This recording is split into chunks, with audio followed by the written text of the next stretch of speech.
May comment po ang ating isang follower. Sabi niya, ang galing mo talaga mag-isip ng mga katagang nakaka-inspire. Kahit hindi mo na kailangan ng diploma para ipakita ang iyong kaalaman. Shout out sa iyo, Enriqueta. Maraming salamat po sa comment mo.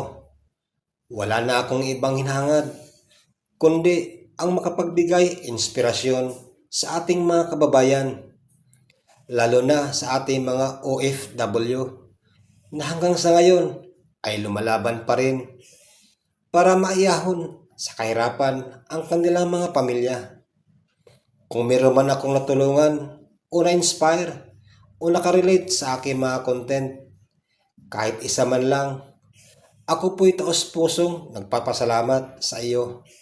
Sa aking follower na si Enriqueta, tamang sinabi niya na hindi kailangan ang diploma para ipakita ang kalaman, kundi sa puso at isipan. Lalo na sa mga taong hanggang ngayon ay nahihirapan. Meron po tayong Diyos na ating masasandalan. Kung hindi ka pa nakapalo, pakipalo at share mo na rin para updated ka sa aking mga susunod na video. Maraming salamat po. God bless po.